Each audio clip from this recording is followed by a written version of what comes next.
Well, it's that time again on the Green Day, St. Paddy's Day. And here is your rock news. You remember back in December, the UK's Royal Mint honored Paul McCartney with his own coin. Well, now some more news. Apparently his bandmate John Lennon is going to get one too. The Royal Mint is set to celebrate this legendary musician's legacy with a new commemorative coin.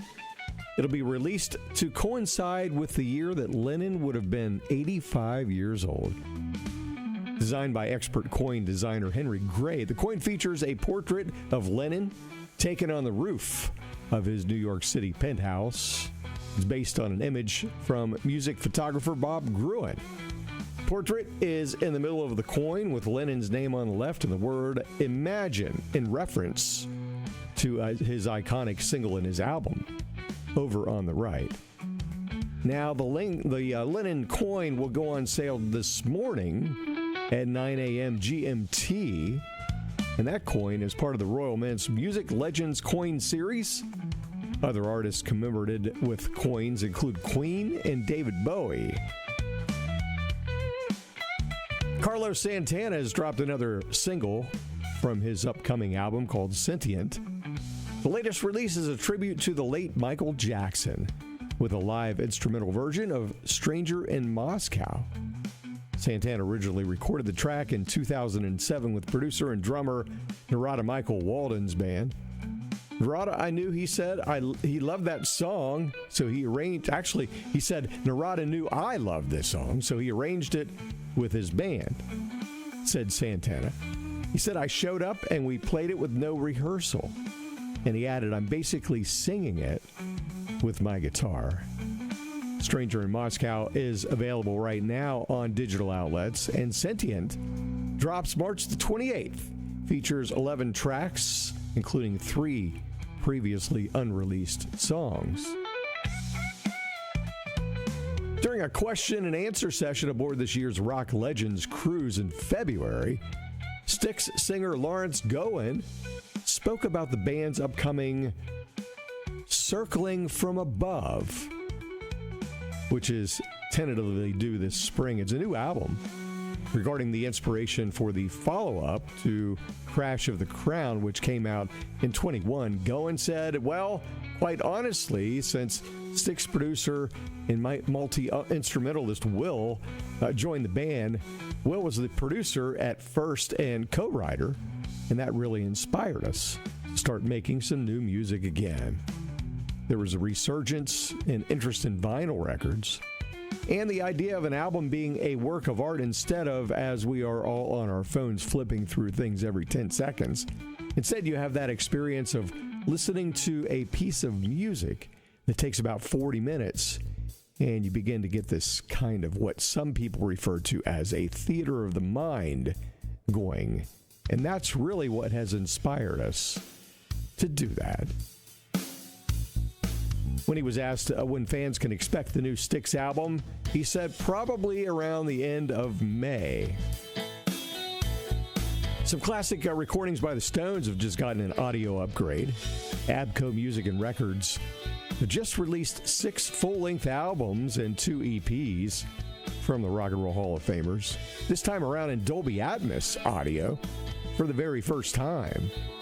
Full albums getting the audio upgrade include the UK edition of 64's Rolling Stones, plus 64's England's Newest Hitmakers and 12 by 5, 1965's The Rolling Stones No. 2 and The Rolling Stones Now, and 69's Let It Bleed. Also getting a Dolby Atmos release are the 64 EPs, Rolling Stones and 5 by 5. Stones fans can find the newly upgraded Dolby Atmos editions of these releases streaming on Apple Music, on Tidal, as well as Amazon Music.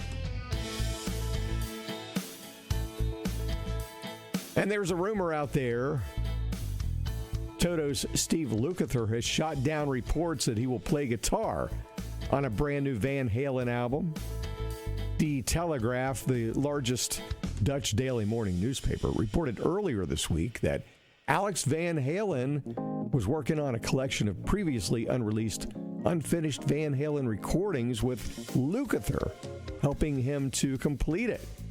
The Van Halen drummer has said of the new project in a paywalled article via Guitar World, Ed and Steve Lukather were very good friends, and they often work together.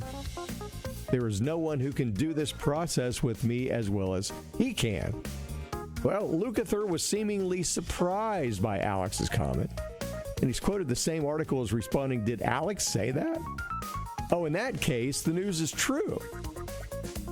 Ed, Alex, and I were very close for years. It is true that we worked on it together. On Saturday, March the 15th, Lukather took to his Instagram to clarify his possible involvement in a new Van Halen album, saying, "For the record, ever since Van Halen dropped some 'we were going to work together,' I think there's a huge misunderstanding," he said.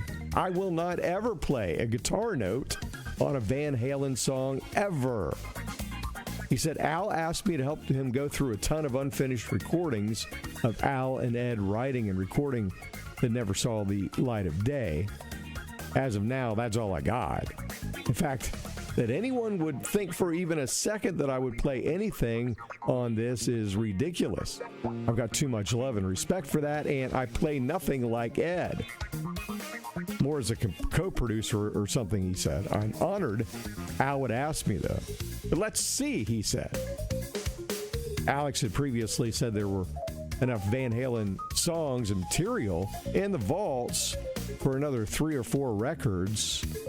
Speaking on an episode of Chris Jericho's Talk is Jericho podcast, Eddie's brother said, "I've talked about it loosely and I'm rather superstitious, but I can say a couple of things that I mentioned before.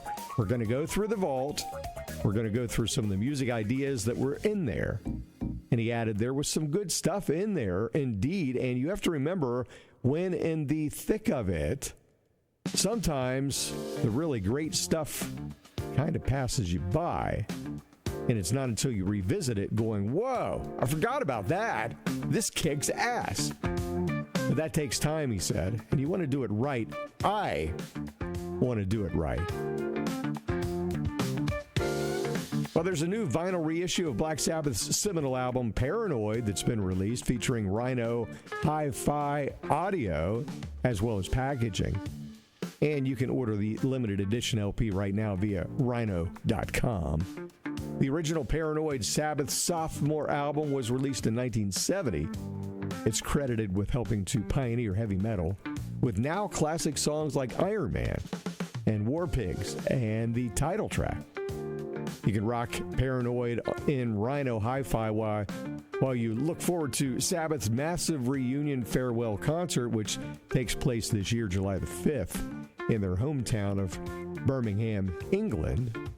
Meanwhile, Rhino has released a hi-fi version of Alice Cooper's 1971 album, Love It to Death, which features the song I'm 18.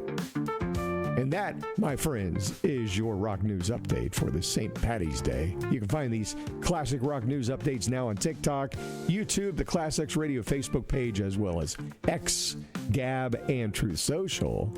Be sure to like, share, and subscribe, and follow us, and discover classic rock deep tracks, B-sides right now on our website at ClassXRadio.com.